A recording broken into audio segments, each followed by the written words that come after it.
Pendant des mois, j'ai travaillé dans l'ombre sur un projet complexe et elle s'est contentée de le voler. Mais le jour de la grande réunion, tout s'est retourné. Ce jour-là, la vérité a éclaté et elle s'est effondrée. Elle se tenait là, confiance en elle, droit dans ses talons, à quelques mètres de moi devant cette salle de conférence qui sentait la tension et le café froid, le badge bien en vue, le sourire maîtrisé, les cheveux parfaitement plaqués. Elle s'apprêtait à présenter mon projet.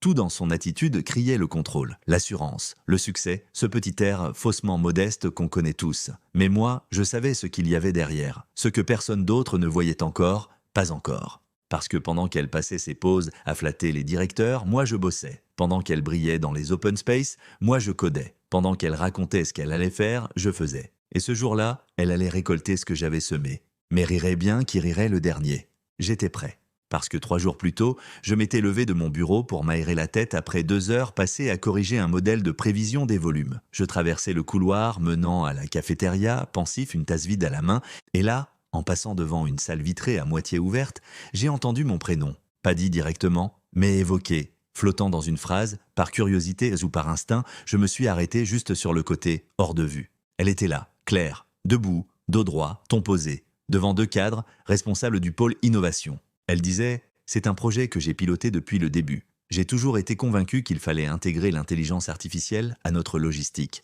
J'ai voulu des prédictions fines, des automatismes adaptatifs.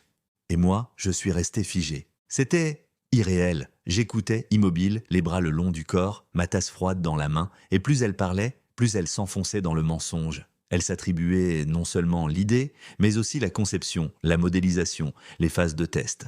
Tout. Elle mentait avec grâce, avec cette fluidité qui fait croire à un talent inné. Et eux, ils hochèrent la tête, prudents mais intrigués. Moi, j'avais envie de hurler, de pousser la porte, de lui demander devant tout le monde ce qu'elle avait fait exactement, mais je ne l'ai pas fait. Je me suis éloigné, lentement. Le cœur lourd, le visage figé, je suis retourné à mon bureau. Et j'ai fermé la porte, j'ai rouvert mes fichiers, tous mes fichiers, mes premières notes, les specs, les diagrammes, les simulations de flux, les benchmarks d'algorithmes. J'ai tout trié, classé, indexé, annoté, et puis j'ai rouvert ma présentation. Slide par slide, j'ai révisé les animations, renforcé les données, ajouté des comparaisons, j'ai même relu mes propres phrases à voix haute, pour sentir leur impact.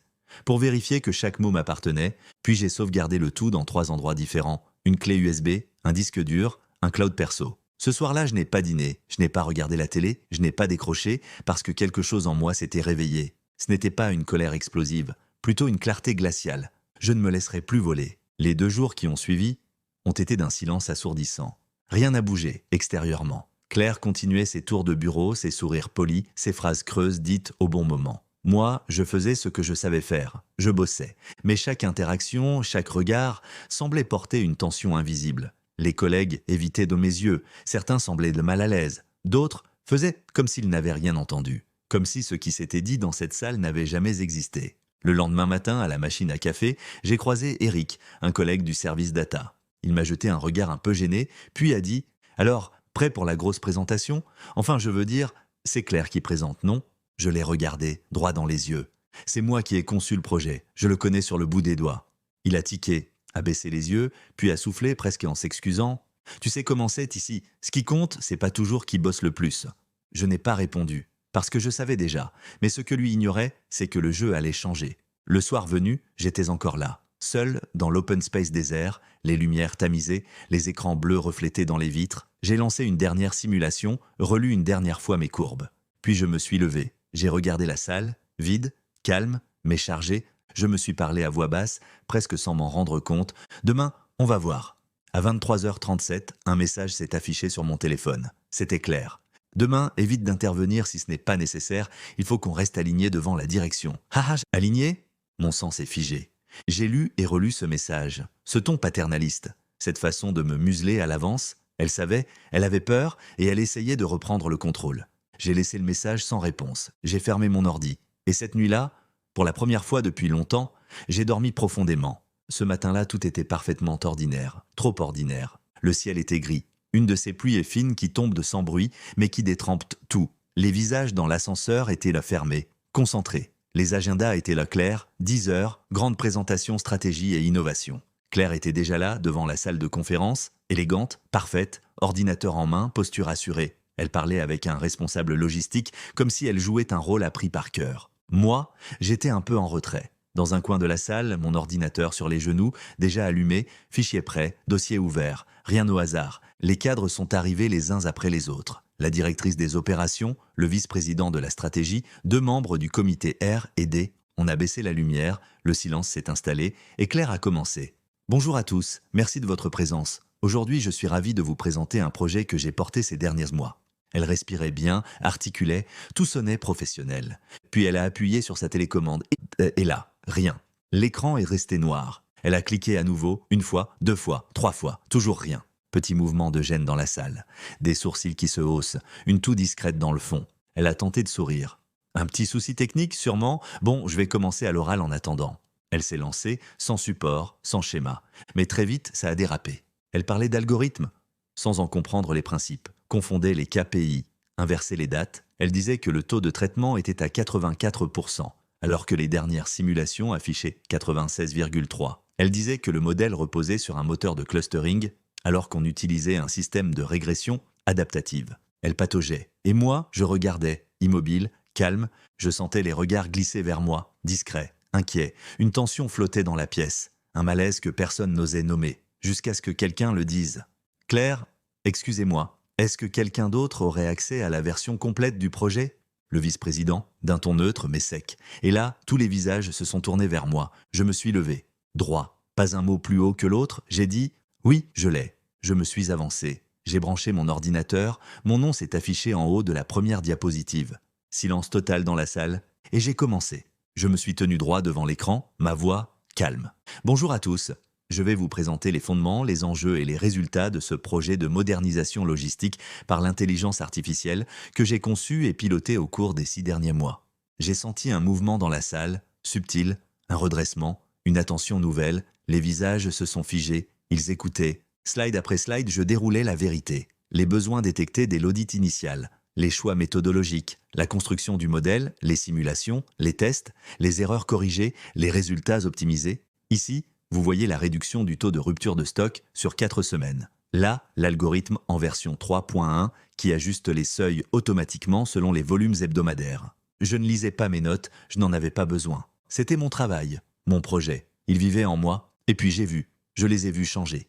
D'abord, un hochement de tête discret de la directrice des opérations, puis un froncement de sourcils approbateur du responsable R et D. Des stylos qui prennent des notes, des regards qui se croisent. Ce n'était plus un exposé, c'était une démonstration.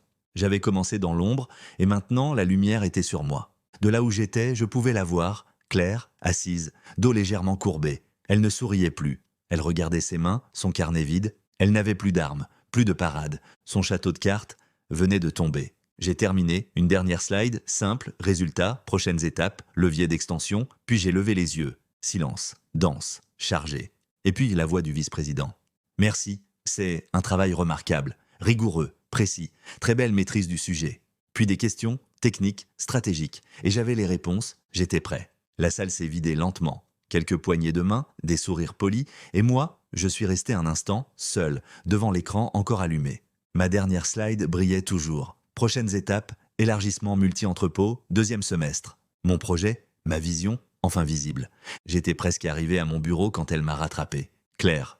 Elle m'a bloqué dans le couloir, juste entre la baie vitrée et l'imprimante. Son regard n'était plus arrogant. Il était tranchant, inquiet. Et dans sa voix, il n'y avait plus aucune chaleur. « Tu m'as humilié !» Elle a soufflé ça comme un reproche, comme une gifle. Je l'ai regardée, longtemps, et j'ai simplement dit « Tu t'es humiliée toute seule !» Elle a vacillé, littéralement. Le masque a craqué. Une microseconde, puis elle a tourné les talons sans un mot. Les jours suivants, tout a changé. Pas brusquement, pas bruyamment, mais profondément. Son bureau, autrefois vivant, bruyant, ouvert, est devenu une île. Les collègues passèrent devant sans s'arrêter, les regards se détournaient, les conversations changèrent de ton quand elle approchait, et moi, j'ai vu ma boîte mail exploser. Des félicitations, des questions, des invitations à déjeuner. On me demandait conseil. On voulait creuser le sujet ensemble. Certains disaient même « dommage qu'on t'ait pas entendu plus tôt ». J'écoutais, je répondais. Mais en moi, je restais lucide. Ce n'était pas un triomphe, c'était un retour à l'équilibre. Le vendredi, j'ai été appelé dans le bureau du vice-président. Il m'a accueilli avec un sourire franc. Très franchement, je n'avais pas compris que c'était ton projet.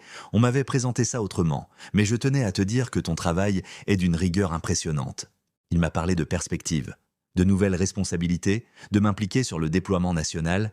Et moi, j'ai simplement dit « Je suis prêt ».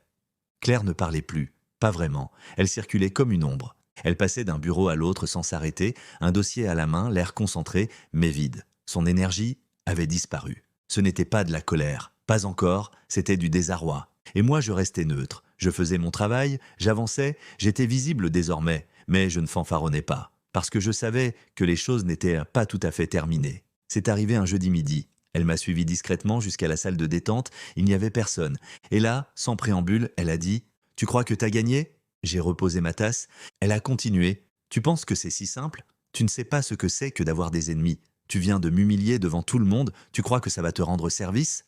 Je l'ai regardé, vraiment regardé. Et ce que j'ai vu, ce n'était pas une stratège. Ce n'était plus une rivale, c'était juste quelqu'un qui ne comprenait pas ce qui lui arrivait. Alors j'ai répondu « Je n'ai pas gagné, j'ai juste dit la vérité. Tu t'es mise toute seule dans cette position. Moi, j'ai fait ce que j'avais à faire. » Elle a cligné des yeux, mais elle n'a rien répondu. Et pour la première fois depuis que je la connaissais, elle est partie sans un mot. Quelques jours plus tard, on a reçu un mail, un de ces messages standards, impersonnels. Claire Dubois quittera l'entreprise à la fin de la semaine pour explorer de nouvelles opportunités. Nous lui souhaitons plein succès dans ses projets. Pas de remerciements, pas d'hommage, pas de pot de départ, juste un message et, le lundi suivant, un bureau vide. 2 mois ont passé, 2 mois, et tout avait changé. Mon bureau n'était plus au même endroit, mon badge portait un autre intitulé, et surtout, les regards qu'on me portait n'étaient plus les mêmes. Je n'étais plus le gars discret du fond, celui qui fait le sale boulot pendant que d'autres le présentent. J'étais devenu une référence, et ce jour-là, j'allais le prouver. Une grande conférence interne. Présentation stratégique à l'échelle nationale, devant des dizaines de responsables de sites, des chefs de projet, des décideurs. Le genre d'occasion où, avant, je restais assis dans le noir, à prendre des notes en espérant qu'un jour on m'écoute. Cette fois, j'étais sur scène. Le micro, la lumière, les premiers regards, curieux, puis ma voix. Sûre, calme, rythmée. Mesdames et messieurs, voici comment nous avons réduit de 18% les ruptures de stock en anticipant les besoins avec un moteur d'apprentissage adaptatif. Les chiffres s'affichaient, les flux simulés, les tableaux de performance, réels, et surtout, la logique derrière chaque choix. Je parlais et je savais que ce que je disais était solide, pas parce que j'avais appris un script, pas parce que quelqu'un m'avait briefé, parce que tout ça venait de moi. À la fin, il y a eu un silence, puis les applaudissements. Pas ceux qu'on fait par obligation, pas les applaudissements de service, non, des vrais. Ceux qui disent « tu maîtrises ton sujet, tu es légitime, on t'écoute », et pour la première fois depuis longtemps, je n'ai pas souri par politesse, j'ai souri pour moi. Le lendemain de la conférence, l'UETC, tout était calme. Mon bureau baigné de lumière, un calme différent de celui d'avant. Je vidais quelques tiroirs, sans but précis, peut-être juste pour ranger ma tête. Et là, au fond d'un classeur, coincé entre 2 dossiers, une enveloppe, sans nom, sans signature. L'écriture, fine, soignée, je l'ai ouverte.